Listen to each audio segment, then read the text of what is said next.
Bé, bona tarda a totes, a tots. Comencem aquest acte i, primer de tot, evidentment, donar la benvinguda a l'honorable consellera Meritxell Serret, consellera d'Acció Exterior i Unió Europea de la Generalitat de Catalunya. També donar la benvinguda a la senyora Aurora Malauda, que és la vicepresidenta segona de la Mesa del Parlament de Catalunya. També, evidentment, no puc oblidar donar la benvinguda al doctor Jordi Pacheco, que és el degà del Col·legi de Professionals de la Ciència Política i de la Sociologia, i, per descomptat, donar-vos les gràcies a totes i a tots, als professors, les professores, als estudiants i a les persones del sector interessades per l'acte d'avui, que em sembla un acte important, i això em permetrà fer-vos un comentari. Avui serem una mica funcionals, com hem comentat amb el doctor Pacheco. En quin sentit? Potser no serem del tot protocolaris perquè el valor d'organitzar aquest acte i la premura d'organitzar-lo ha estat tan valuós que evidentment no hem pogut fer totes les coses com voldríem. Jo em disculpo perquè d'aquí uns minuts m'espera un altre acte, hauré de sortir de manera precipitada. Precipitada no vol dir desinteressada. D'acord? Sí, no? Precipitada, per les circumstàncies. Per tant, jo, sisplau, dono la benvinguda a tots a aquest acte en què la universitat, el món professional representat per col·legi i l'administració estem fent una triangulació d'un projecte realment important pel futur de tot aquest sector a Catalunya, i jo em limitaré, jo tenia diverses coses apuntades, però em limitaré a dir-vos un parell o tres de coses. Primer de tot, dir-vos que venint cap aquí, a mi, molts que em coneixeu ja sabeu que em venen al cap sovint mites, històries, mites. I venint cap aquí, als ferrocarrils, baixant del rectorat, m'ha vingut al cap el mite que suposo que el coneixeu, d'Eco i Narcís. I per què m'ha vingut al cap? Perquè Eco i Narcís són un bon exemple del problema d'una no professionalitat en la negociació, del problema de la vanitat. Eco és una nimfa castigada a només repetir l'última paraula, perquè xerrava massa, tenia massa ego xerrant, i Narcís és aquella persona que s'enamora de si mateix. Eco vol lligar amb Narcís, però ell la menysprea perquè només pot repetir aquí, aquí, vine, vine, i ella acaba desesperada, i desesperada li demana, si no recordo malament, a Nèmesi, a la deessa, que castigui a Narcís. I Narcís com és castigat? Perquè vol beure aigua en un estany, es veu el seu reflex i com es considera tan guapo, s'enamora de si mateix i mor ofegat. Això és l'antítesis de la diplomàcia i l'antítesis de la negociació. Això és el desencontre. O sigui, el teu ego, la teva vanitat, et fa estar per sobre de la intenció. M'ha vingut al cap aquest exemple baixant perquè crec que jo no hi entenc massa, però crec que aquest és l'esperit que hi ha darrere de la idea d'un cos d'acció exterior, que és, mireu, una altra paraula grega, simbiosi, en grec vol dir viure junts. Als éssers humans ens costa molt la simbiosi. I com no arribem a la simbiosi, i fixeu-vos en quines circumstàncies ens trobem aquesta setmana, que jo aquest matí la meva prioritat d'aquest matí ha estat la localització de tots els estudiants de la Universitat Ramon Llull que es troben en aquell entorn, i ens hem trobat que hi havia més de 25 persones rondant per allà. O sigui, fixeu-vos, la manca de simbiosi ens porta a que hi hagi molts moments en què els éssers humans, els nostres interessos particulars estan per sobre del benestar dels altres. Per tant, acabo. Jo crec que una universitat com la Ramon Llull, que 5.500 dels seus estudiants són estrangers en aquest moment, 5.500, més del 25% de l'estudiantat de la universitat, i penso que en els propers anys encara serem més, sabem perfectament el valor que té ser capaços d'encomanar una visió de Catalunya en la qual aquesta negociació, aquest benefici mutu que ens dona la simbiosi, es pot donar de moltes nacionalitats compartint un espai acadèmic aquí en el nostre país.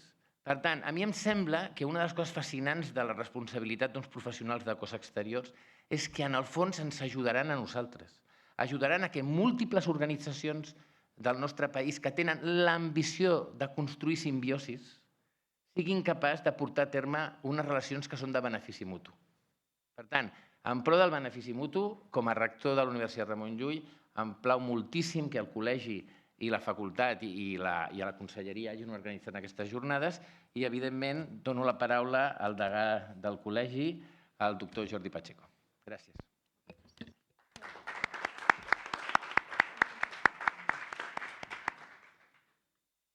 Moltes gràcies, doctor Josep Antoni Rom, rector de la Universitat Ramon Llull, per la col·laboració amb el Colpis en l'organització d'aquest acte. També donar la benvinguda als membres de la Facultat de Ciències Polítiques i Sociologia que tenen la responsabilitat del grau de Relacions Internacionals a la Universitat Autònoma de Barcelona. També agrair als membres del Parlament la seva presència aquí i també als representants de la Generalitat, tant de l'Escola d'Administració Pública de Catalunya, el doctor Ismael Peña, com la consellera d'Acció Exterior, d'acció exterior, que és la que una mica té aquest impuls, no una mica no, tot, l'impuls polític d'aquesta bona notícia que hem tingut, que és les ganes de tirar endavant el cos d'acció exterior i de la Unió Europea. També dos agraïments més, com no pot ser de cap altra manera. En primer lloc a la Débora Miralles, que és la comissionada del col·legi en temes de relacions internacionals i conjunt de la comissió, que són els que realment... Això és molt injust, no? Perquè són que han fet la feina i després ve aquí el degà.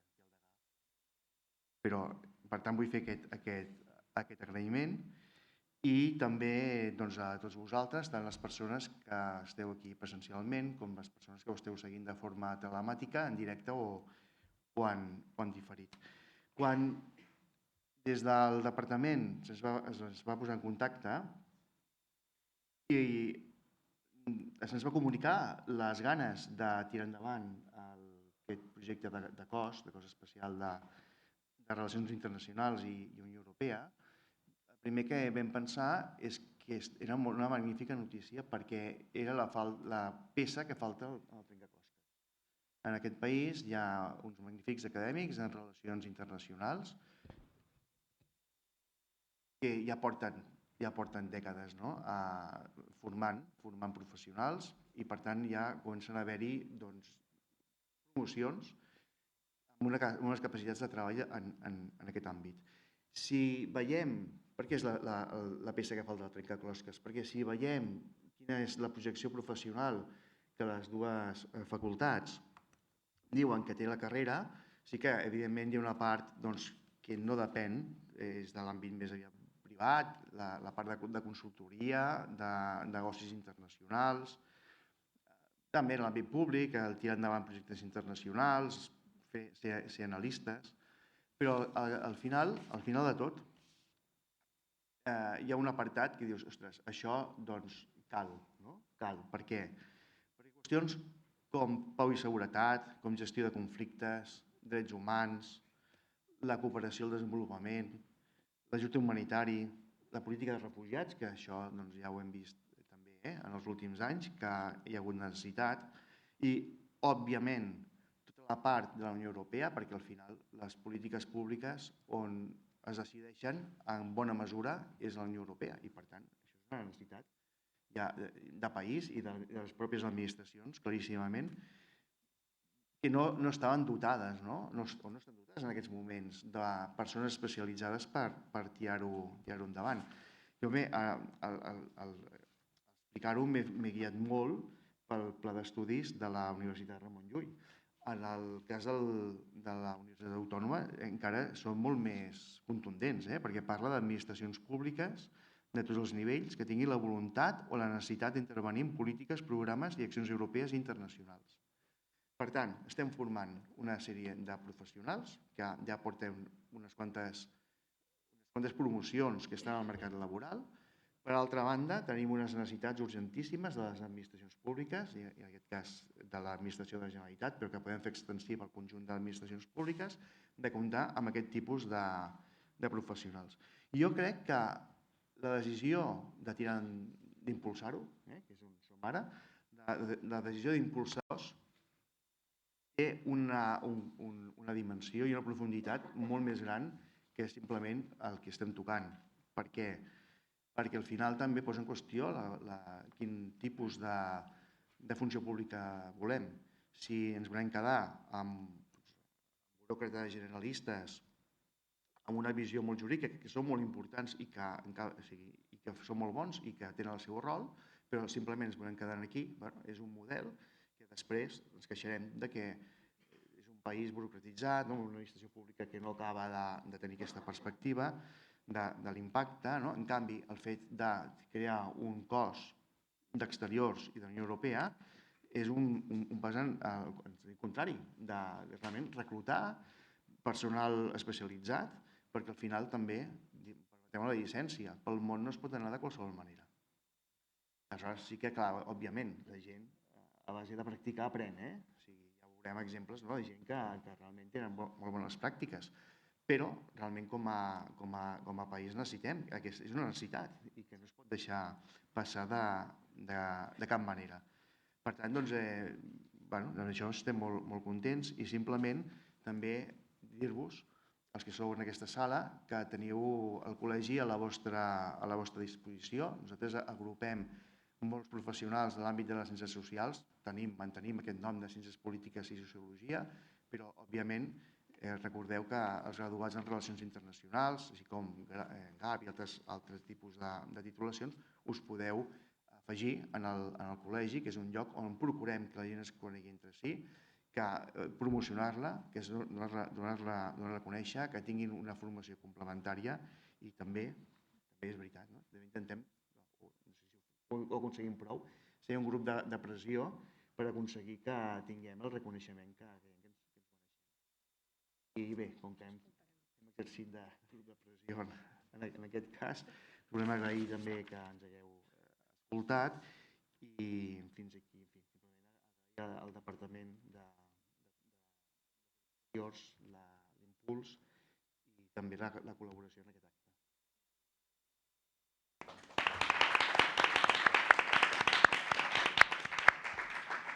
Doncs, si em permeteu, ara té la paraula l'honorable senyora Meritxell Serret i em sembla que el que ens ha de dir ens interessa molt a tots. Endavant. Bona tarda. Sí? Ara sí. Molt bona tarda, moltíssimes gràcies, magnífic rector, per acollir-nos i per acollir aquesta jornada i sobretot també moltíssimes gràcies al degà del col·legi, del Colpis, per impulsar-la i per fer possible que avui siguem tots aquí presents, diputada, directors, amigues, amics, molt bona tarda a tothom. Retorno, moltíssimes gràcies perquè crec que és el que toca fer avui al col·legi dels professionals de les ciències polítiques i de la sociologia del país, que certament tan bon punt com a govern vam traslladar la iniciativa de la creació d'aquest cos especialitzat en acció exterior i Unió Europea, de seguida vam tenir una resposta molt positiva en el sentit de com construir una proposta que pugui donar sortida als reptes que intentaré desgranar ara breument i que en gran mesura també ha apuntat i que van, evidentment, des d'un punt de vista, si volem dir, corporatiu dels professionals, però jo crec, i ho apuntava també el degà, va més enllà perquè és una necessitat que tenim com a administració, com a institució de govern de la Generalitat i per tant també com a país. I moltes gràcies també a la Universitat Ramon Llull i aquí Blanquerna per la llarga tradició també en aquests estudis, per ser referents i per ajudar-nos avui a explicar i a fer aquest debat. Tenim clar que aquesta sessió el que volem és com a través d'aquest cos i la creació d'aquest cos som capaços de, com a institució, com a Generalitat, com a govern, fer un pas endavant bastant, creiem, ho dèiem, important, definitiu, transcendent a l'hora d'estructurar i millorar molt més tot el que és la capacitat d'acció exterior. I una acció exterior que l'encapçalem potser des d'aquest departament, el Departament d'Acció Exterior i Unió Europea, però que és una acció exterior que es desenvolupa en el fons des de tots i cadascun dels departaments i els àmbits competencials de la Unió Europea, del propi govern de la Generalitat, precisament per aquesta ascendència en el que són les polítiques europees, però també per aquesta llarga tradició d'obertura i de relacions que té la pròpia societat catalana i que per tant es trasllada també a nivell d'institucions i que ens permet tenir relacions bilaterals amb diferents governs, sigui de la Unió Europea, sigui d'altres parts del món i també amb organismes, xarxes i també a nivell multilateral. Per tant, és una necessitat que anirem desgranant i és també una oportunitat i evidentment avui aquí a la universitat és també per ficar en valor en aquesta xerrada d'avui, la intenció és com és també una oportunitat a nivell professional perquè si alguna cosa és evident és que la voluntat de crear aquest cos és retenir talent que tenim a l'administració, però també captar talent.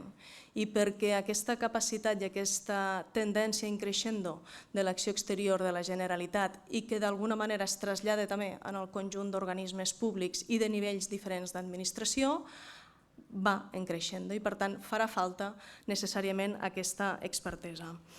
Ho hem dit sempre, és una prioritat pel govern l'acció exterior de la Generalitat de Catalunya, perquè tenim aquesta llarga tradició d'obertura i perquè és una necessitat en el que és el context internacional i fruit també de la pròpia globalització, i aquí vosaltres, amb aquestes generacions, encara ho sentiu i en sou molt més conscients i més que mai. I per tant, en els últims anys el que estem fent, com deia, és rellançar aquesta presència internacional recuperant al màxim les interlocucions, com us deia, a nivell de governs, a nivell de governs i en tots els nivells, des de governs locals, governs regionals, governs estatals i a nivell també del que siguin amb organismes internacionals, europeus. I com bé deia abans el rector,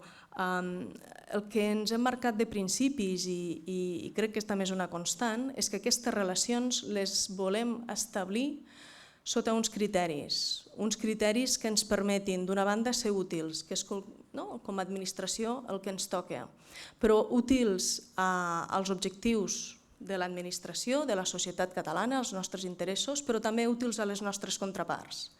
Perquè el que necessitem i el que volem és establir relacions, com deia, de benefici mutu, relacions de confiança, relacions que ens permetin guanyar credibilitats com a socis, siguin socis comercials, siguin socis polítics, siguin socis en diferents tipus de projectes, i a través d'aquesta credibilitat i d'aquestes relacions de confiança anar millorant i anar fent més sòlida el que és la reputació de Catalunya com a país, com a institucions, com a societat, com a actor en els diferents àmbits internacionals. I això és el que ens ha de revertir aleshores en valor afegit també a l'hora de nodrir i millorar encara més les capacitats de relació en tots els altres àmbits. Per tant, és com una roda virtuosa que volem alimentar i que hem de continuar mantenint viva, perquè en el fons això acaba tenint també impacte en el que és el dia a dia de la ciutadania quan som capaços d'impulsar millors polítiques públiques, quan som capaços d'impulsar millors projectes, quan som capaços d'atraure millors inversions, quan som capaços de continuar dinamitzant constantment el futur i el progrés del país. Aquest convenciment com a govern, evidentment, el plasmem de moltes maneres. Aquesta iniciativa del cos és segurament avui la que ens toca explicar, però també ho vam fer quan vam aconseguir també un pressupost que en el 2023 era el més alt fins ara aconseguit en acció exterior. Veurem en els propers anys, el 24 serà un any complex en tots els àmbits econòmicament, però mirarem de continuar mantenint aquesta aposta.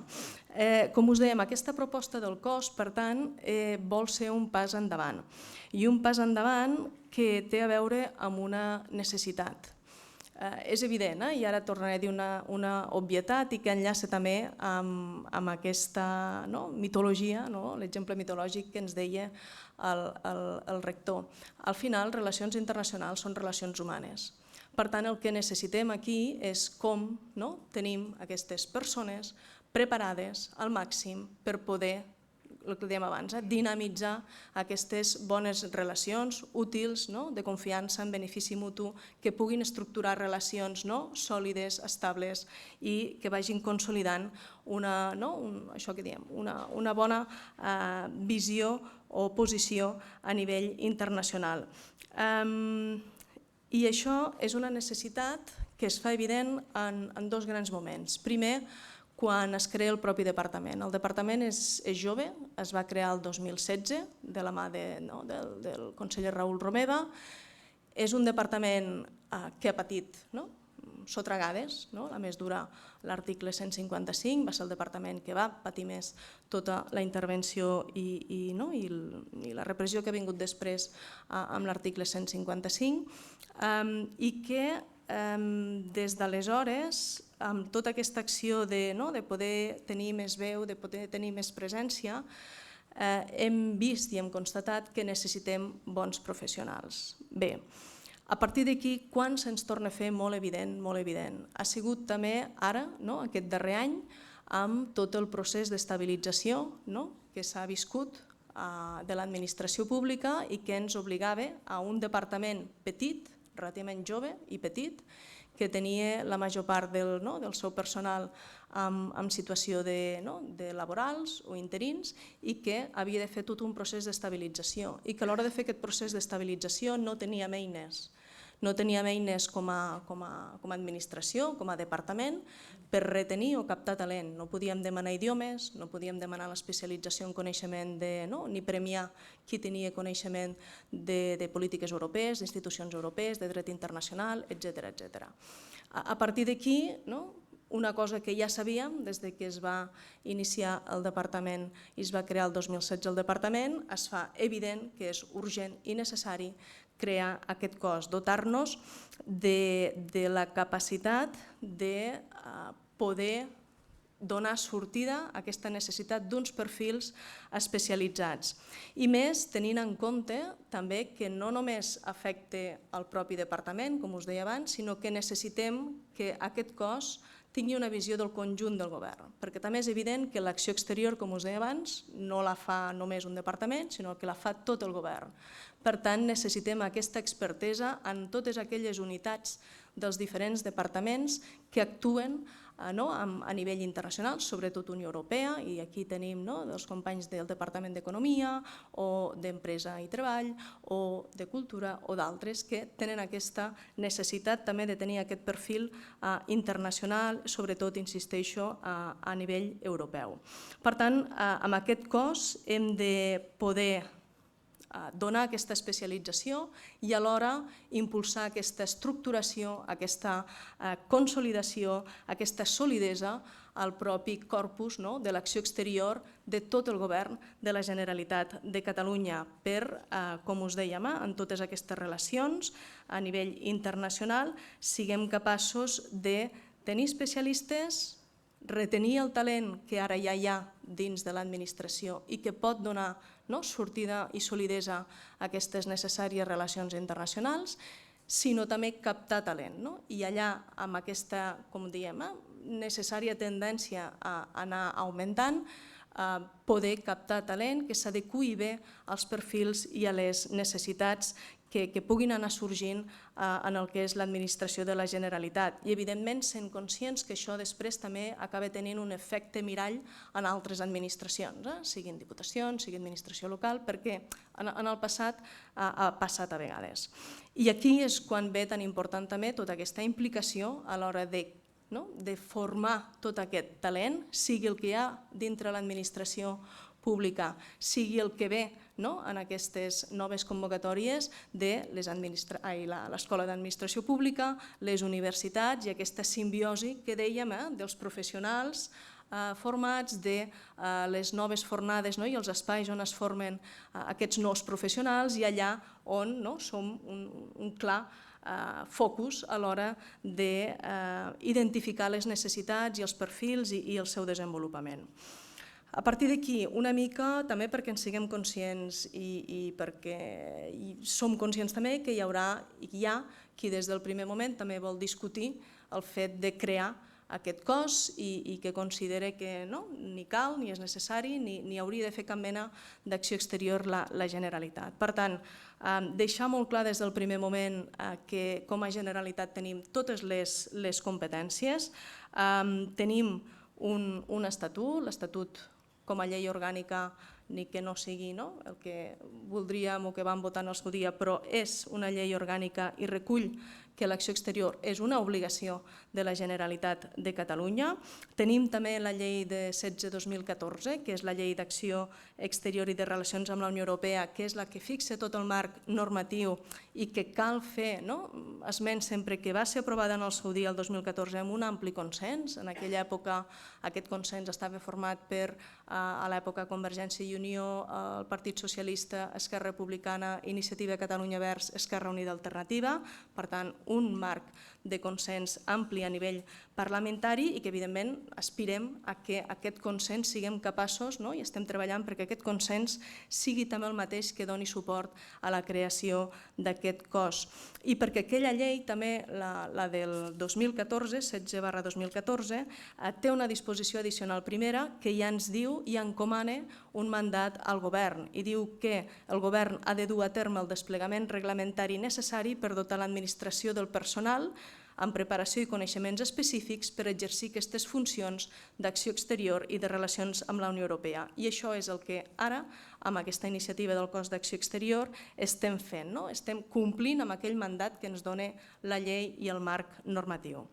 Per tant, tenim un marc normatiu, tenim uns objectius molt clars, que és de poder dotar a l'administració pública de la Generalitat del personal qualificat que pugui fer totes aquestes funcions d'informar el govern, d'assessorar-lo, de contribuir a dibuixar les estratègies i aquells objectius a l'hora de ser presents o d'internacionalitzar polítiques públiques o construir projectes compartits, participar en xarxes, interlocució amb diferents governs, amb les institucions europees, també acompanyar la pròpia societat civil quan ve a demanar a l'administració com els podem acompanyar en les seves relacions internacionals i la participació, com deia, també a nivell d'organismes internacionals i multilaterals i que és bastant activa en segons quins àmbits, sobretot a nivell de Nacions Unides o d'altres. Ja estem entrant ja a l'OCDE i demés.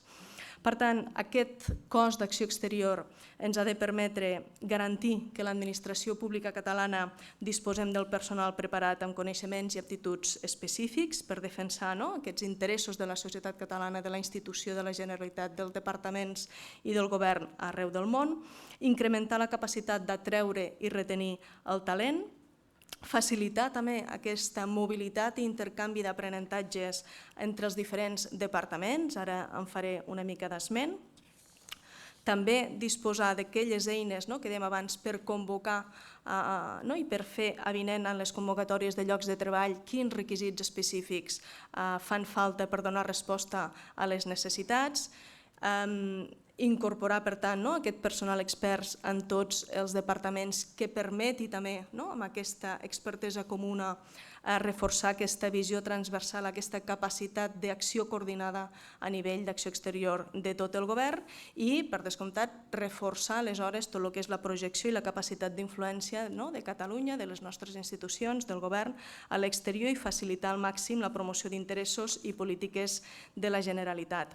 Amb tot això que dèiem de la mobilitat entre departaments, ho deia perquè un dels precedents que tenim a la Generalitat de cossos similars vindria a ser, per exemple, el que és el cos de l'advocacia de la Generalitat, que són el centenar de membres que gestiona el Gabinet Jurídic de la Generalitat de Catalunya i que depenen d'un departament actualment, que és el Departament de Presidència, però tenen aquesta presència i aquest treball en tots els departaments i que d'alguna manera van coordinats. Per tant, per fer una mica de paral·lelisme de quina manera veiem i anticipem que s'hauria d'estructurar aquest cos d'acció exterior, depenent d'un departament, en aquest cas del Departament d'Acció Exterior, però sent presents i treballant en tots aquells departaments, acompanyant els interessos i els objectius de cadascun dels departaments d'àmbits sectorials, però amb capacitat d'anar coordinats, d'alinear posicions, d'anar a una i el que diem sempre, que la mà dreta sàpiga el que fa la mà esquerra i que això de cara en fora, evidentment, l'únic que fa és reforçar encara més aquesta credibilitat en les relacions que tenim a nivell internacional. Preveiem, per tant, que, i tal com està previst de manera genèrica la llei i que s'haurà d'anar desgranant després, hi haurà tota una feina de desenvolupament de la llei, que l'accés serà a través de concurs específic i també la pròpia gent que ja està treballant a la Generalitat també tindrem i farem torns de promocions internes mitjançant procediments selectius i perquè tenim molt clar que hem de fer prevaldre també des del primer moment el que és el prestigi d'aquest cos. Volem que se'l consideri des del primer moment com que s'hi entra per mèrits, per capacitat, per igualtat, perquè també som conscients, com ho deia abans, que hi haurà qui el voldrà atacar des del primer moment i qui voldrà menystenir-lo i fer-lo passar pel que no és. Per tant, volem que en el propi tot el procés des de creació i en tot el que és l'entrada a formar part del cos, que aquests criteris prevalguin i per tant donguin tot el prestigi al cos. Això, evidentment, no treu que els que ja estan ara mateix, els departaments i el Departament d'Exteriors, amb aquesta expertesa treballant, com diem, farem aquesta primera torn de promoció interna i que serà diferent de les altres convocatòries que vindran obertes a futurs. A partir d'aquí, avui fem aquí aquesta presentació. És un treball el de concretar aquest avantprojecte de llei que hem estat treballant durant mesos, hem estat negociant-ho amb els sindicats, els sindicats de funció pública, hem estat treballant-ho també amb el col·legi, ho hem estat compartint i explicant als diferents grups parlamentaris. Demà, si tot va bé, a govern aprovarem aquesta iniciativa d'avantprojecte de llei i a partir d'aquí, després d'haver fet tots els procediments d'informació pública i de tota la part de concertació, diguéssim, i de garanties que hem de fer amb tots els projectes de llei i buscant sempre aquest màxim consens en aquesta llei que us avançava abans. A partir d'aquí, que s'aprovi al govern demà, entrarà i passarà en el que és el tràmit parlamentari i que aquí confiem poder continuar treballant colze a colze amb els grups parlamentaris perquè es pugui aprovar ben aviat aquesta llei i aquesta creació del cos d'acció exterior, com diem abans, amb beneficis per a la institució, per a la Generalitat sí, però amb un clar efecte beneficiós pel conjunt del país, pel conjunt de relacions d'acció exterior de la nostra societat. A partir d'aquí, agrair els debats i les ponències que hi haurà avui aquí i tota aquella contribució i totes aquelles propostes que vagin sorgint al final per contribuir a millorar la política pública com a acció exterior i de relacions amb la Unió Europea, que ens ajudin a reforçar, com dèiem abans, aquesta capacitat de fer relacions a nivell internacional, de posicionar encara millor Catalunya com un actor amb reputació positiva, un soci fiable, un soci desitjat en els diferents projectes, xarxes, espais d'interacció i d'interlocució a nivell internacional i, evidentment, per continuar acompanyant la societat catalana, una societat que, ho sabem, ho sentim, oberta al món, amb ganes de continuar establint sempre relacions, com dèiem abans, de benefici mutu i sobretot amb oportunitats de formació, oportunitats de desenvolupament personal i professional i que aquest cos volem que serveixi també a través d'aquesta especialització a dinamitzar tot el que és l'àmbit de formació i de professionalització en relacions internacionals. Jo ho deixaria aquí. Moltíssimes gràcies un altre cop als organitzadors i sobretot als assistents i als que seguireu amb les aportacions i el debat que hi haurà després a la taula, contribuint a fer més sòlida aquesta proposta de cos d'acció exterior i sobretot a l'oportunitat també a nivell professional i de millora de talent en l'administració pública que confiem que serveixi per fer. Moltes gràcies.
Regardless of what they say, how can it feel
Doncs bona tarda a tots. Continuem aquesta sessió que ara voldríem començar a baixar una mica el detall i poder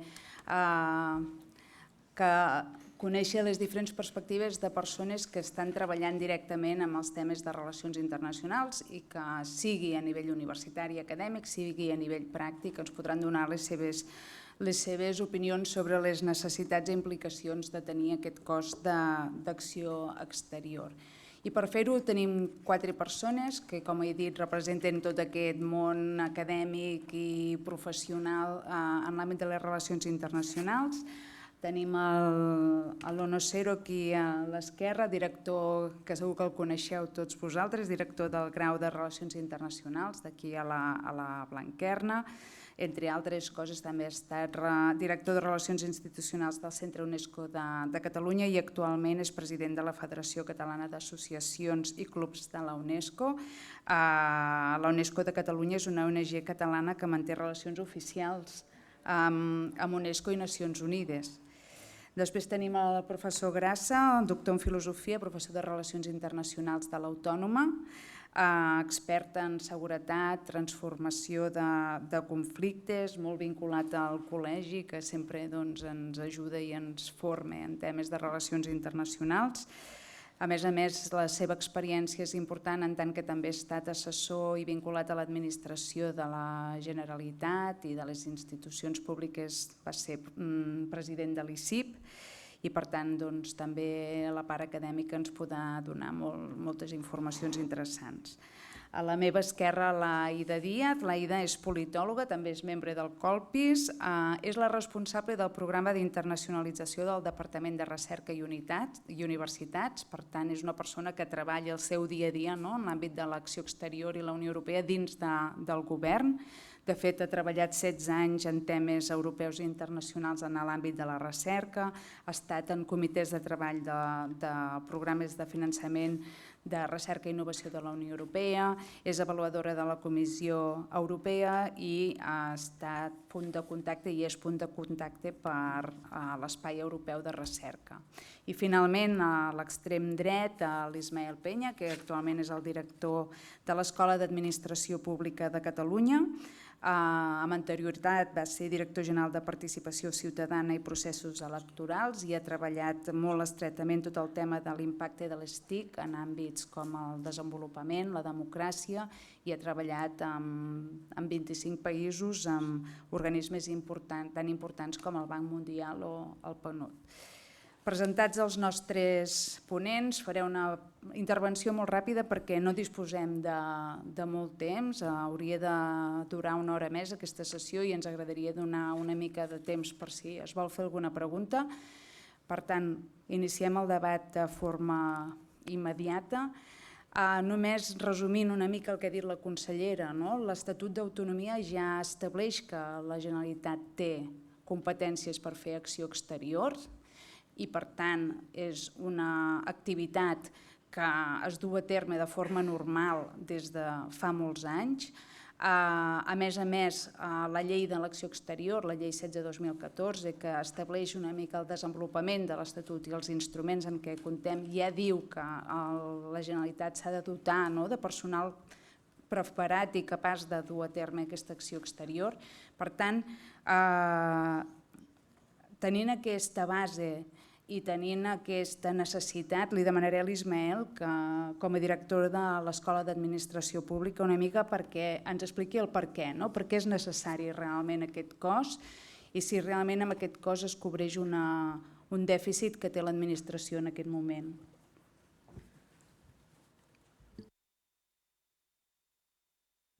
Moltes gràcies. Jo explicaré el mateix que ha explicat la consellera i el degà, però en el dia a dia, és a dir, miraré de baixar-ho. I què vol dir això a la pràctica pels que esteu aquí i els que potser en el futur esteu a l'administració o els que ara estan a l'administració i es troben amb això?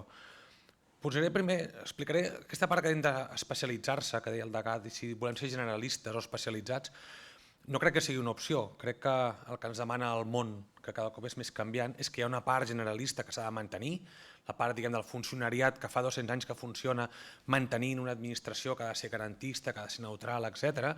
Això ha de seguir sent així, però ens requereix cada cop més actuar en un món que canvia molt i actuar des d'uns sectors molt, molt específics i que generalment són transversals a tota l'administració. Això ho deia abans la consellera, que ja no és només una acció d'un departament, sinó que realment és la coordinació de diferents departaments amb una clau diferent. Per exemple, les polítiques de joventut ja no només es porten des d'un sol departament, hi ha joventut, hi ha drets socials, hi hauria el que és cultura, evidentment educació, els temes de gènere, els temes d'integritat, els temes de transparència, d'anticorrupció, d'antiracisme, totes aquestes qüestions ens van sortint cada cop més i o tenim aquesta transversalitat o ens és molt difícil des de l'administració treballar-hi i més quan hi ha diferents administracions que concorren al mateix problema, des de la Generalitat, els estats o el que pot ser l'administració local.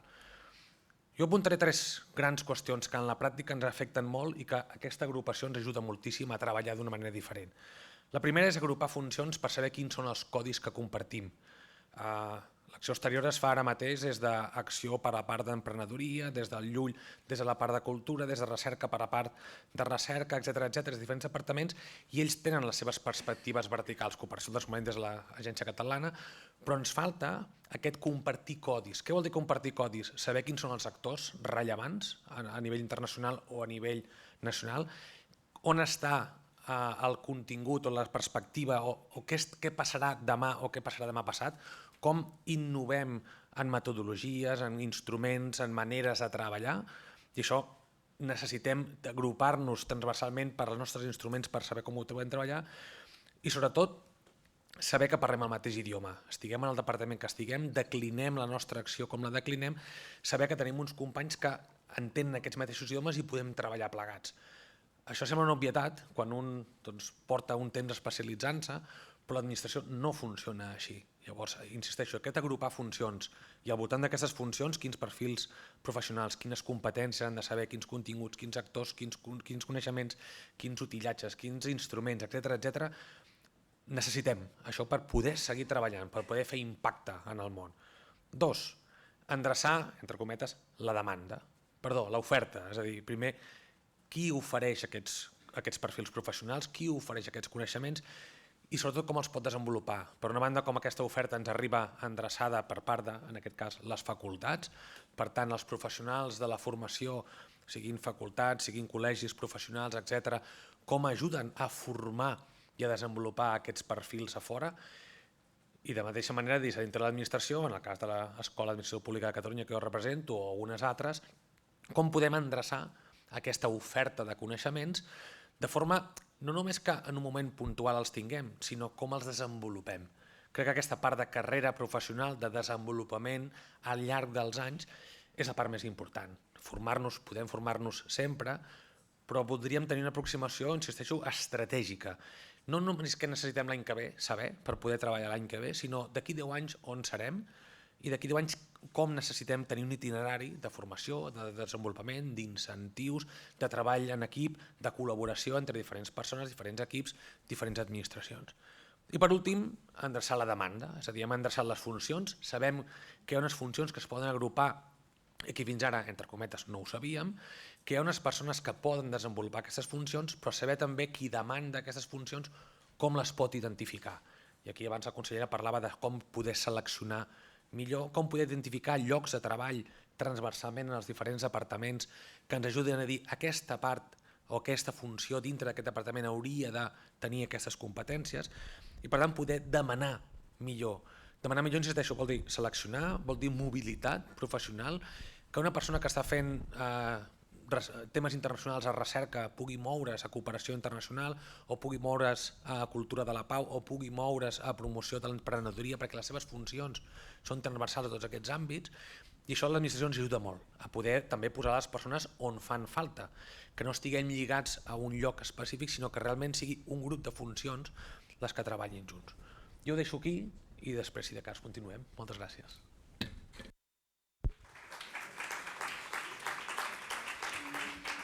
Gràcies, Ismael. L'avantprojecte de llei justament avança ja quines funcions haurien de tenir les persones que formin part d'aquest cos i en dic algunes, n'hi ha moltes més, però dic algunes que crec que són prou rellevants. Per exemple, l'establiment de relacions institucionals amb altres governs, amb xarxes, organismes internacionals, en representació del govern, és a dir, aquestes funcions de representativitat, la capacitat de negociar acords en nom del govern de la Generalitat, per exemple, la defensa dels interessos dels catalans que estan a l'exterior. Això són algunes de les funcions que ja es descriuen en l'avantprojecte. Per tant, hi ha d'haver tota una preparació que va més enllà de les relacions internacionals, sinó ben bé del que és conèixer i saber què és el que fa la Generalitat i fins on pot fer. Llavors, a partir d'aquí demanaria, o no, Rafael, Aïda, quins coneixements creieu que ha de tenir una persona que vol formar part d'aquest cos d'acció exterior? La primera cosa que caldrà és precisar i focalitzar el que s'espera d'aquest cos d'acció exterior. El projecte de llei és molt interessant, està molt ben fet, espero que tingui en el procés parlamentari, però és enormement genèric. El més important serà fer un temari per al concurs oposició. Ho dic com a persona que ha treballat formant a diplomàtics i altre tipus de qüestions, diguem-ne, des d'aquesta perspectiva. Però què hi ha? Bàsicament hi ha 3 tipus de qüestions que caldrà tenir present. Coneixements cognoscitius. Aquests coneixements cognoscitius tenen a veure amb l'acció exterior. Aquí hi ha tot un tema especialment complicat que haurem d'incorporar als graus de relacions internacionals perquè es veuen de moment de manera molt lleugera la diferència entre les polítiques exteriors, l'acció exterior, el que estableix la llei espanyola, el que estableix la llei catalana, tot aquest tipus de qüestions, on són fronteres de matisos, de gris, en un món en què estem acostumats a que tot és blanc i negre i no es fan matisos. I menys encara quan hi ha problemàtica, conflicte polític, en determinats casos. Però, òbviament, tindran a veure amb moltes coses de la Unió Europea, que és un objecte polític especialment complicat, que estarà en un procés de canvi en els 10 o propers 15 anys important, tot i que no és previsible que hi hagi una ampliació abans de 5 o 6 anys, es digués el que es digués a Granada, diguem-ne l'altra setmana. Hi haurà moltes qüestions d'acció exterior, qüestions que estan canviant molt en temes comercials, en temes culturals, en temes de foment de la pau, en temes de convivència, en temes de migracions. Tot es mou, al igual que en tema d'anàlisi de conflictes, en geopolítica, en geoeconomia, doncs les relacions estan canviant. Segon, hi ha un element clau, bàsic, que és de procediments. En general, els funcionaris tenen mala formació procedimental.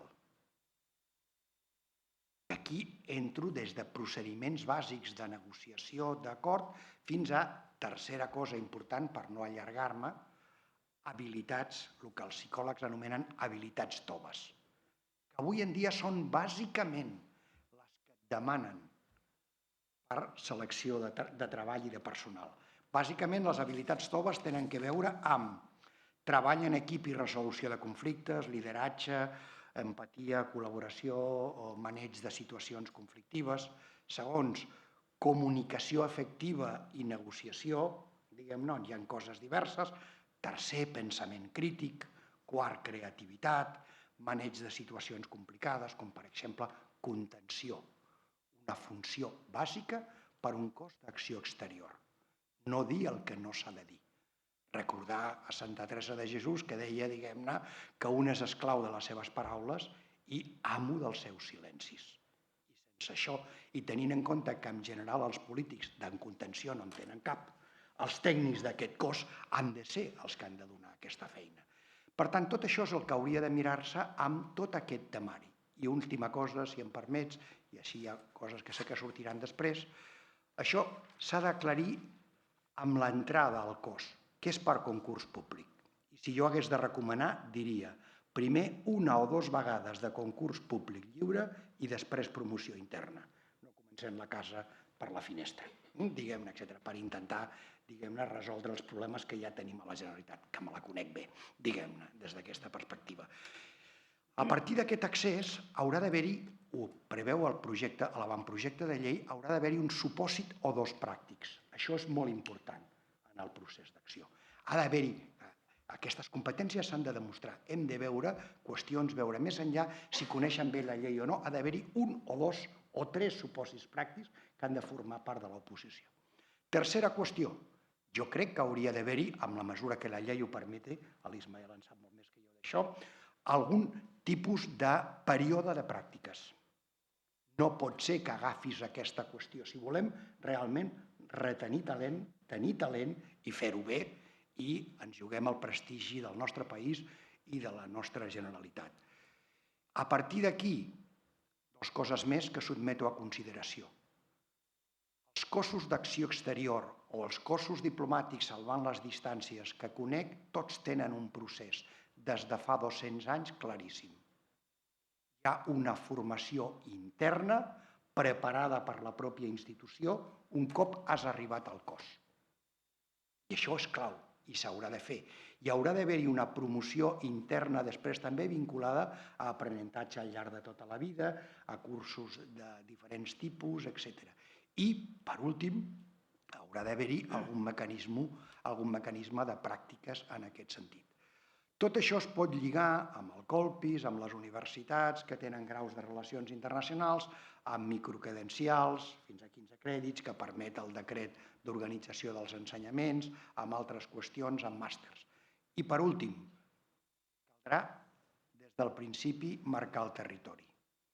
La gran i primera batalla de si aquest cos d'acció exterior un cop aprovat funciona o no serà si fem una llista relativament selectiva de graus amb els que es pot accedir. En aquest moment el que s'ha redactat és enormement gran i llarg. Jo ara per ara no veig que al principi un enginyer pogués entrar aquí.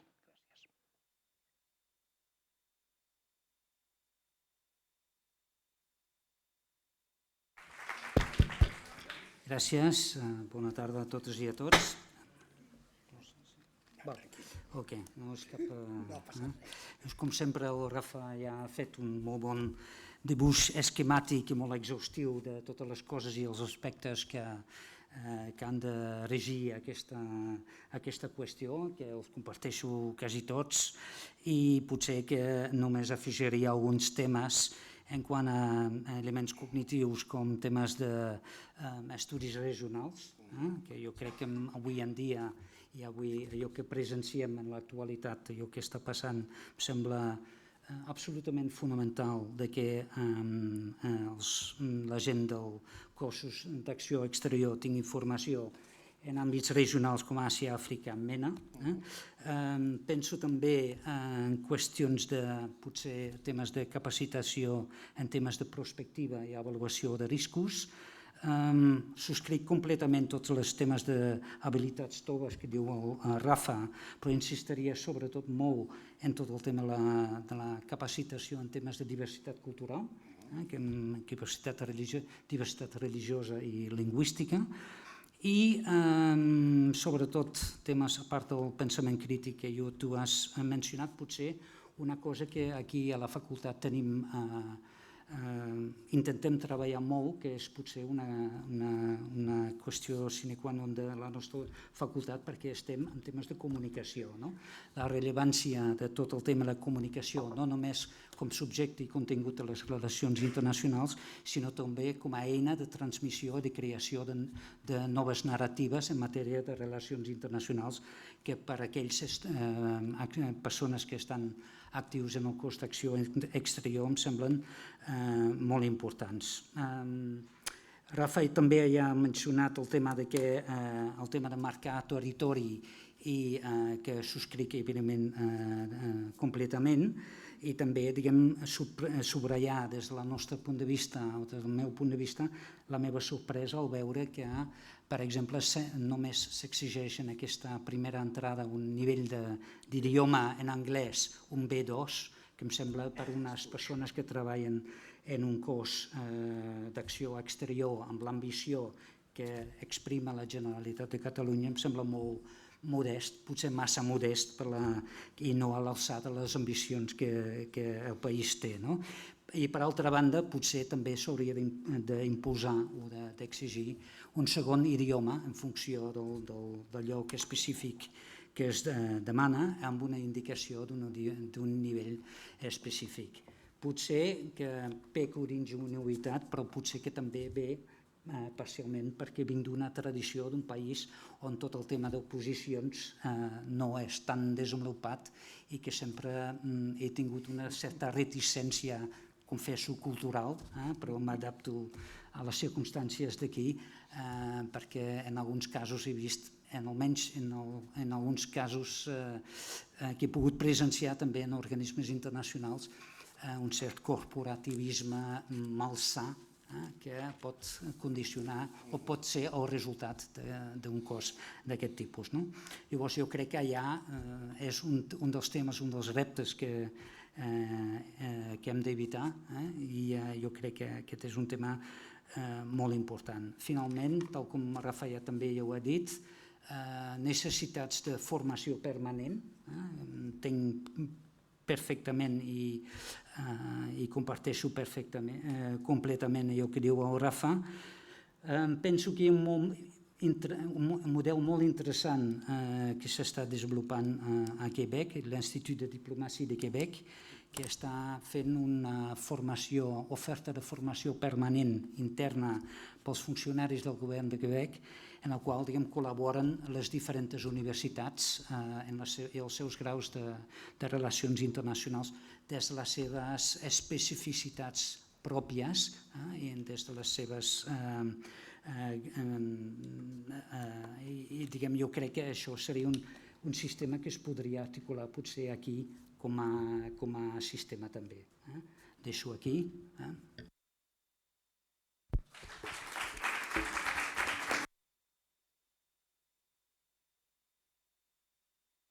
Gràcies, Ono. Ara donaré la paraula a l'Aïda perquè ens expliqui una mica ella com ha adquirit aquests coneixements, perquè hi ha gent que ja treballa dins de la Generalitat i que ja porta a terme accions de relacions exteriors amb la Unió Europea i està molt actiu, però no ha fet mai unes oposicions d'aquest tipus ni ha passat uns exàmens de coneixement d'anglès, ni se li ha demanat coneixements de mediació. Llavors, explica'ns, Aïda, què fas i com t'ho has fet per... Les competències i habilitats que han comentat els companys, precisament exactament les que necessitaríem per portar a terme la nostra tasca. Sí que us comentaré una mica de manera pràctica el dia a dia, que és el meu dia a dia a nivell de la feina que veureu. Jo estic al Departament de Recerca i Universitats, soc responsable del Pla d'internacionalització del departament, per tant portem tant la part d'universitats, és a dir, tot el tema de col·laboracions universitàries, detecció de talent, estudiants, tota la part de recerca, el tema de col·laboració amb recerca i innovació, contactes amb altres, convenis amb altres regions, el tema de diplomàcia científica, infraestructures de recerca, etc., tota la part d'innovació. És una feina molt dinàmica, molt variant i que toquem moltes tecles alhora.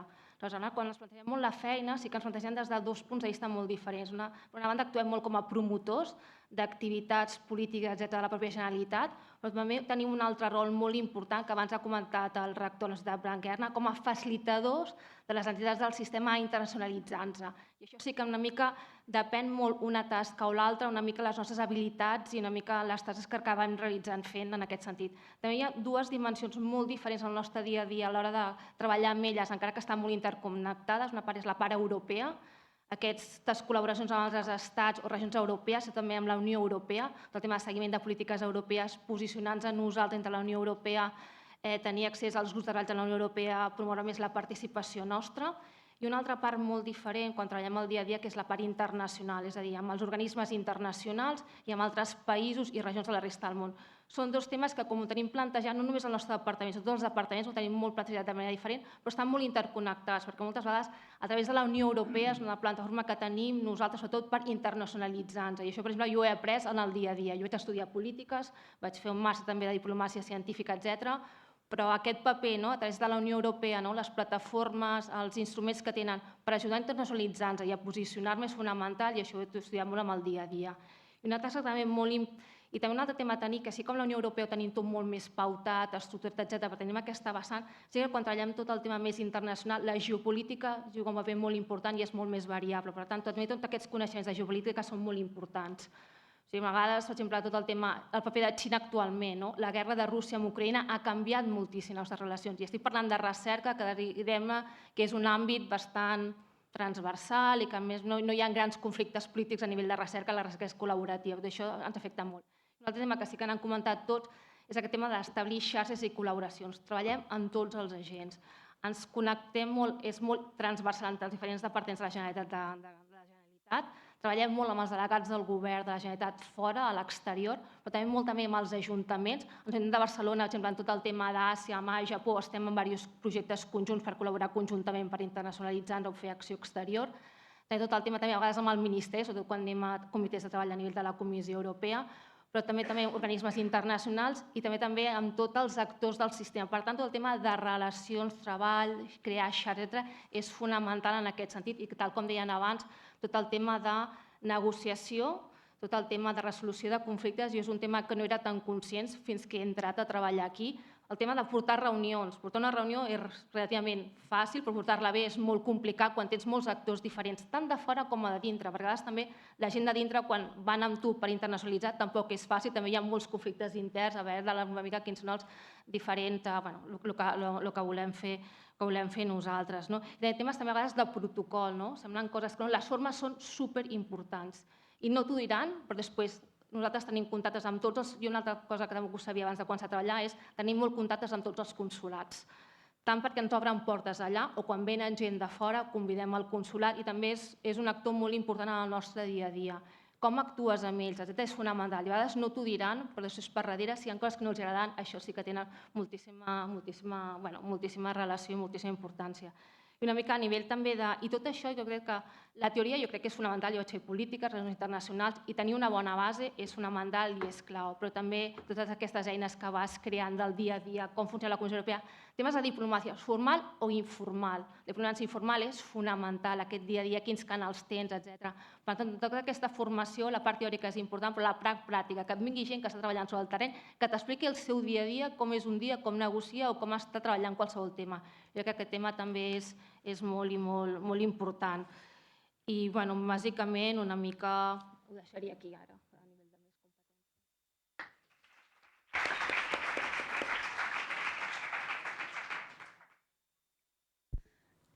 competències. Ismael, ja que hem parlat d'això, quin repte significa per la universitat poder formar gent, gent que surti ben preparada de la universitat, que tingui aquesta base. A nivell d'escola d'administració pública, quin repte pot suposar un cos així? Per no parlar des de la teoria, agafo el perill de que ens tornem corporativistes, que apuntaves, perquè em sembla una aproximació a quina és la solució, precisament. Les paraules, i perdoneu que són palabros, però és capacitació i avaluació competencial i experiencial. És a dir, ho deia abans el Rafael, volem gent que sàpiga fer coses, que si té un portafoli vol dir que ha fet un Erasmus, que ha fet un camp de treball, que ha fet un servei civil, que ha estat a algun lloc, que ha estat en una ONG, que ha estat en un partit, que ha estat en un lloc, que ha fet coses. I això vol dir també que pot haver-hi gent que ho hagi après a fora, que hagi practicat a fora, vol dir fora de les facultats, potser a altre lloc, vol dir aquestes competències, tant experiències, saber fer les coses, sabem que un títol d'anglès no vol dir que sàpigues anglès, perquè potser el vas aprendre fa 30 anys i no l'has parlat mai més. Com avaluem aquestes competències, que vol dir saber fer les coses i haver-les fet? Jo crec que aquest és el gran repte que tenim, tant des de les facultats, col·legis professionals, sindicats i sobretot l'Escola d'Administració Pública de Catalunya, de repensar tant la selecció, que deia el Rafael, de com incorporem a les persones que saben fer coses i les han fet, per tant, que tenen les competències i tenen l'experiència, i com dissenyem, que jo crec que és la part més important, itineraris d'aprenentatge i desenvolupament, per tant, no necessàriament de formació, sinó d'aprenentatge i desenvolupament que puguin fer això. De nou, perquè no ens quedem a la teoria, els cursos no estan malament, segurament haurem de fer molts cursos, però hi ha moltes maneres d'aprendre. Jo deia, treballar amb companys, comunitats de pràctica, comunitats d'aprenentatge, treballar en projectes reals des de la facultat o des de la pròpia feina. I això ser capaç d'avaluar-ho. Crec que el gran repte està no tant en programar molta formació per l'any que ve, sinó el que deia abans, no? Estratègicament on volem estar d'aquí uns anys com a país, amb acció exterior, i veure quines són aquestes competències i que tot giri al voltant de capacitar aquestes persones i acompanyar-les. Insisteixo, des de mentories, formació, evidentment, autoaprenentatge, que tu també puguis ser autònom en aquesta adquisició d'aquestes competències, de tenir aquestes oportunitats de posar-ho en pràctica, etc. A nivell d'escola, ja estem aquí, acabem just la setmana passada d'aprovar el nostre nou model d'aprenentatge i desenvolupament que va en aquesta línia, que les grans àrees funcionals, els àmbits de treball, tots s'orientin cap aquí, un d'ells acció exterior, l'àmbit econòmic i financer, etc. I anar orientant cada cop més cap aquí, de veure quins són els potencials, com els despleguem i sobretot com programem espais que permetin posar-ho a la pràctica. Insisteixo, això és experiencial i és sobretot i sempre amb companys, amb gent que ja ho està fent, acompanyar els que en saben perquè acompanyin els que no en saben.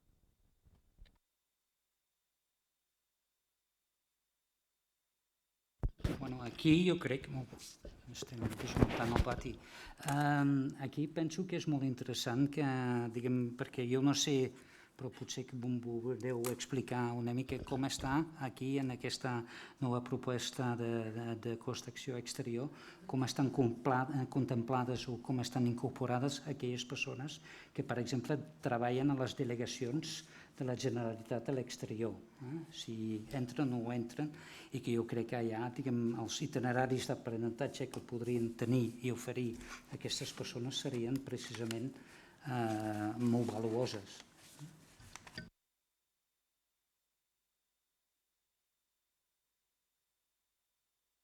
Tots els que ens esteu escoltant no teniu prou clar quin és l'avantprojecte que en principi s'ha d'aprovar demà. L'avantprojecte és molt senzill perquè és bàsicament incorporar un article a una llei que ja existeix. Un article únic, que és un article llarguet, diguem-ne, amb molts paràgrafs, però un article únic perquè és molt més senzill modificar una llei. Què vol dir això? Que hi ha moltes coses que queden per desenvolupar després, i amb això voldria plantejar. Recordem, aquesta és una llarga tradició de la cultura llatina legislativa i en particular de l'espanyola. Algú recordarà allò de Cánovas del Castillo dient aprueben, señores diputados, las leyes y déjenme a mí los reglamentos, diguem-ne, etc., que és el que faran després, és una mica el que vindrà després. Per això crec que és molt important plantejar algunes d'aquestes qüestions. El que es diu és absolutament correcte i jo ho subscric del principi al final. Ha d'haver-hi un concurs lliure, ho diu la Constitució, mèrits, concurrència, diguem-ne, etc., capacitats. Això és un mandat que hem de fer tots i qualsevol accés al funcionariat públic, el que sigui, i després estableix, per tant, que hi ha un torn lliure d'oposició que estableix possibilitats d'exercicis pràctics i torns de promoció interna als que ja existeixen. Aleshores, caldrà veure com es fa o no aquesta promoció interna. A més, teniu en compte que som membres de la Unió Europea i, per tant, al cos per accés lliure es podran presentar persones d'altres països de la Unió Europea. En principi, aquestes són les regles del joc, etc., i seria molt difícil canviar-les des d'aquesta perspectiva. Ni crec en absolut que la Generalitat ho vulgui fer, perquè no només és retenir talent, sinó atreure talent. I per atreure talent has de venir persones de fora. Aleshores, si jo plantejo això, crec que aquests serien els elements bàsics que hem de començar a anar treballant. Primer, requisits. Aclarir més clarament qui pot entrar, qui no pot entrar, què volem, etc., des d'aquesta perspectiva. Això és clau perquè, efectivament, els que formem graus de relacions internacionals, i jo vaig coordinar l'equip i diguem-ne que va preparar el pla d'estudis del grau de relacions internacionals de l'Autònoma, per tant m'ho conec molt bé, diguem-ne aquesta perspectiva, com els podem preparar o no en aquest sentit. Segon, el procés de selecció. Aquí és clau el temari, la capacitat d'actualitzar el temari. A més, de seguida veurem si això és útil o no, perquè si això és útil, de seguida apareixeran acadèmies privades que preparen temaris per això, com ha passat amb tots els accessos a la funció pública, diguem-ne, en tots els casos. Tercer, per mi clau, quina formació inicial donarà la Generalitat un cop entris al cos. I, a més, si hi haurà o no un procés de pràctiques per tenir la plaça directament en propietat i en què consistirà. Aquí estic d'acord amb l'Ismael, ha d'haver-hi avaluació competencial i experiencial, diguem-ne, des d'aquesta perspectiva. Quart, és molt important tot el procés de formació i aprenentatge, totalment d'acord, no només de formació, al llarg de tota la carrera. I aquí caldrà ser molt innovador. Per exemple, a les universitats catalanes ens ha funcionat molt bé, a les dels països catalans, la xarxa Joan Lluís Vives.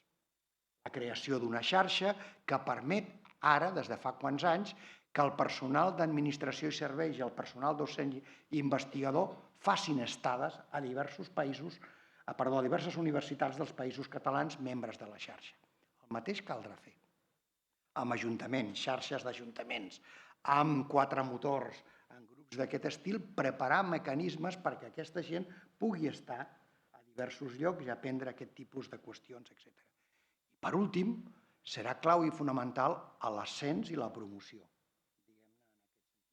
I aquí és on jo dic que és molt important normalitzar coses de l'administració que existeix, però ja sabeu que jo, els que em coneixeu, sempre parlo clar i dic el que penso, diguem-ne, seria un mal senyal que hi hagués una promoció interna ja amb la primera tongada del cos. Cal fer-ho, cal buscar-ho, però no ha de ser aquest el camí, sinó assegurar que hi hagin talents, etc. Per tant, la feina és important, però s'haurà de concretar. I aquí vindran les dificultats. Jo no veig dificultats importants amb el procés parlamentari, fora de qui em puc imaginar, d'alguns grups parlamentaris, que diran que això és innecessari, etc. Però en els altres casos no. Però la feina ve ara i s'ha de començar a pensar. I el mateix passa al Colpis, etc. Hem de començar a pensar microcredencials, etc. Recordeu, en aquest país no hi ha cap polític en exercici que tingui la més mínima idea de què és una negociació. I així ens va.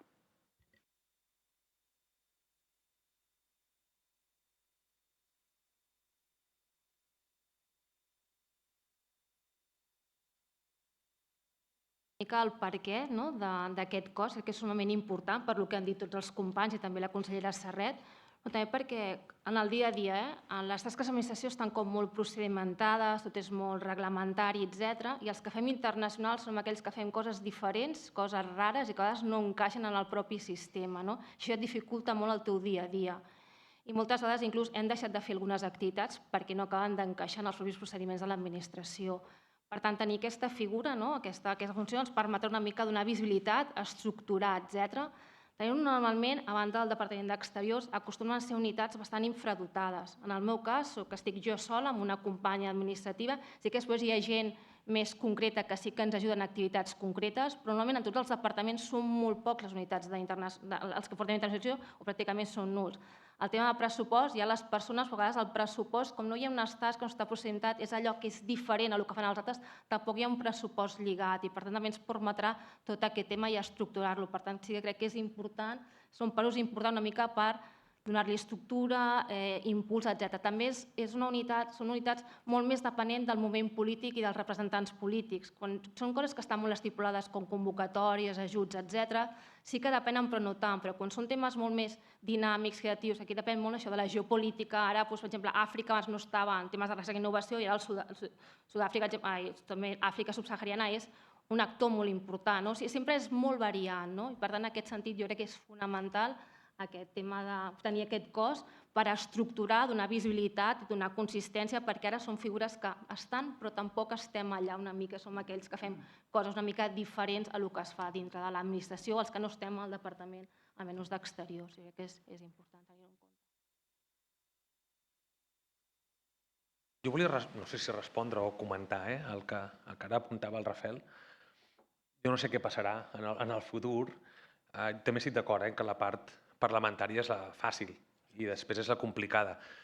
Sense saber què passarà en el futur, sense prometre res perquè no ho sé, sí crec que es donen com a mínim 3 condicions o 3 astres que estan alineats, que es poden desalinear perquè sabem que l'univers es mou, però que com a mínim és un moment que com a mínim hi ha aquests 3 astres alineats. El primer és que a l'avantprojecte de llei s'hi arriba des d'una feina ingent del departament d'inventariar què està passant. És a dir, no és, perdoneu que ho digui així, una ocurrència política o una cosa que venia de gust, sinó d'inventariar molt fort què està passant dintre el propi departament, dintre de la Generalitat i, deies tu ara, les delegacions.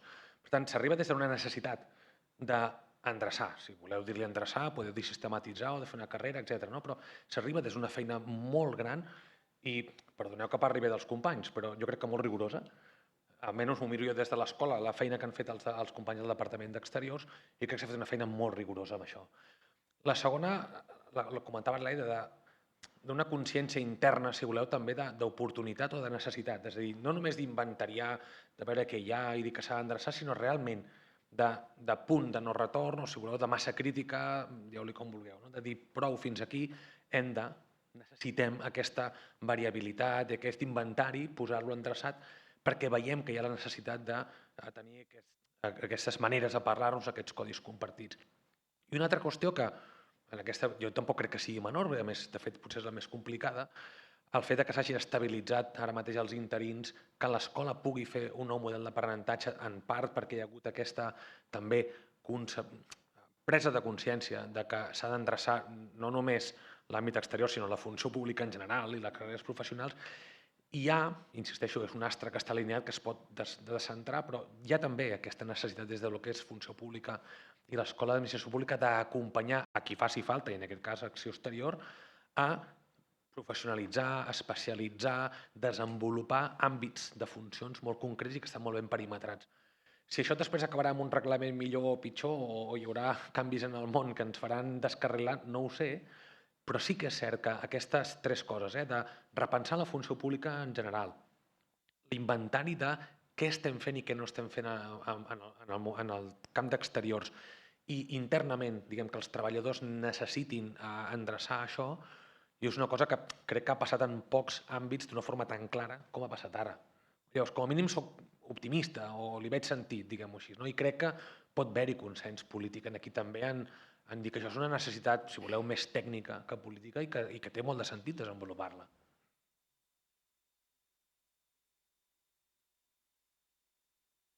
No, diguem, sense contradir ni res, no?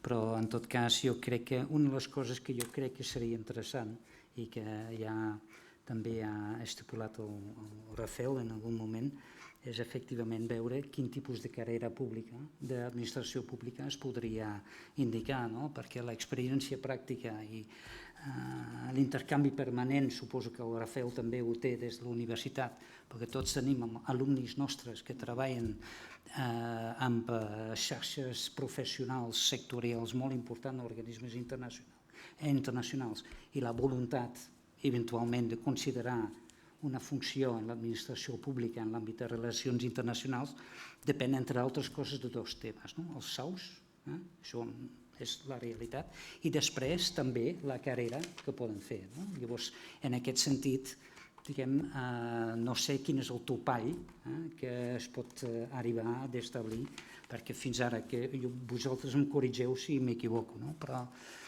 entenc que a partir d'un càrrec de director general has de tenir una certa vinculació política i que, per tant, diguem, això pot ser... Bueno, prefereixo esmentar les coses tal com són i que, per tant, diguem, llavors, sabent que aquí, si tu apostes venint de l'exterior per una funció pública que té un sou més reduït i amb una carrera política que no arribarà a nivell tècnic més enllà de subdirector o subdirectora, jo crec que és un tema almenys de posar-ho, si volem ser honestos i atraure gent, per transparència ho hem de posar a la taula. Però potser que és una qüestió, diguem, que vosaltres segurament ho heu tractat i potser patit més, però no, miro allà, no a tu. Però bueno, i ja està, per part meva. Jo crec que aquest és un element clau a l'avantprojecte, crec que, com he dit, coincideixo plenament amb l'Ismael, s'ha fet molt ben fet i a més dona molt l'èmfasi que és una necessitat tècnica i no només política, perquè si no, i a més és cert, però no ens enganyem, hi haurà dificultats en un punt. A l'avantprojecte el que diu després és que el nivell mínim inferior d'accés com a complement és el 23. qualsevol que estigui habituat als temes de funció pública, etc., sap que a nivell de professors estables, no sé què, estem parlant entorn al 28, al 30, diguem-ne. Això no vol dir que no pugui ser, però haurà de ser d'arribada, s'haurà d'establir. De totes maneres, l'avantatge, i crec que cal dir-ho, haver posat el 23 vol dir que ja no estem parlant d'administratius, estem parlant de tècnics, etc. Per tant, estem parlant d'un nivell clau des d'aquesta perspectiva i per això és tan important els processos de promoció i de selecció que hi haurà després. Però vaja, 23 està bé, però òbviament el recorregut haurà de ser més llarg si es vol buscar a gent. L'altre, el tema de que malauradament la tradició llatina li dona molta importància al càrrec polític, diguem-ne, és una qüestió a plantejar. Hauríem de treballar més la tradició anglosaxona o escandinava, on només a partir del segon nivell de decisió, diguem-ne, estan més o menys els marcs polítics i a partir d'allà sota, per entendre'ns, secretaris d'Estat, secretaris generals, etc., els altres són cossos, diguem-ne, i són persones que han d'estar amb capacitat de treballar amb qui sigui. Doncs, si no hi ha res més, de l'acte amb la cloenda del vicedegà. No, perquè ho fa des del faristol. Vicedegà acadèmic, i parlo en nom del degà que per una urgència personal no ha pogut seguir, com era el seu desig. Ens envia totes les seves salutacions i m'ha demanat de llegir un text que havia redactat justament per aquesta ocasió i, repeteixo, a última hora doncs, no ha pogut ser. Llegeixo, doncs, tinc el privilegi de cloure aquesta jornada i vull començar amb uns agraïments, així comença el text. En primer lloc, dono les gràcies a la consellera per la seva presència i per la voluntat de manifestar aquí la iniciativa sobre la creació d'un cos d'acció exterior immediatament després d'haver fet la presentació al Parlament. Per descomptat, és obligada la menció al Colpis, en especial al seu degà, en Jordi Pacheco, i també a l'Antoni Biarnés, per haver pensat en Blanquerna per celebrar aquest acte. Igualment, vull mostrar la meva gratitud als participants en la taula per les seves contribucions tan interessants. Experts com aquests són necessaris per reflexionar sobre els diferents aspectes del futur del cos d'acció exterior. En nom del personal de Blanquerna i especialment del nostre estudiantat, així com de la resta del públic, presencial o virtual, us agraïm la possibilitat que ens heu brindat per familiaritzar-nos amb una iniciativa tan rellevant com aquesta.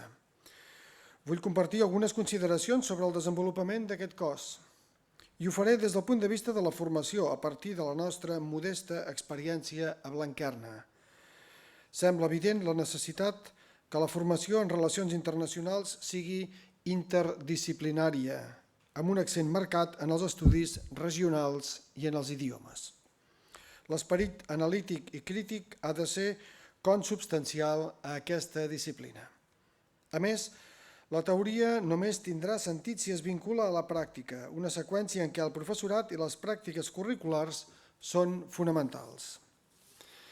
La interrelació entre comunicació i relacions internacionals és indiscutible. Les darreres dècades han demostrat que les xarxes i els nous artefactes i plataformes informatives són eines imprescindibles per difondre el relat de les relacions internacionals. En conseqüència, la formació en comunicació és clau perquè un cos d'acció exterior sigui més eficaç. Com ja han explicat alguns participants en la jornada, la formació continuada és també essencial. En aquesta àrea comparteixo la visió que el cos d'acció exterior s'ha de continuar perfeccionant de manera àgil i amb una gran versatilitat. Oferim, doncs, la nostra facultat per ser soci d'un projecte de formació contínua juntament amb la Universitat Autònoma de Barcelona i l'Escola d'Administració Pública pel nou cos d'acció exterior i de la Unió Europea. Enhorabona, doncs, per la iniciativa i moltes gràcies.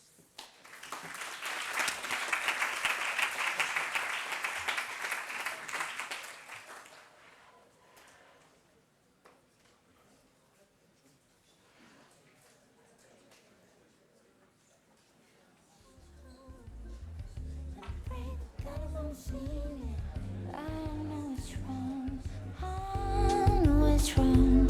Tell me why. Is it I'm taking your scene? I know what time,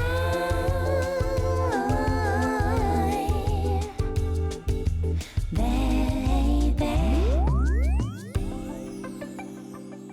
They put you in a home to feel them. Oh, but I wouldn't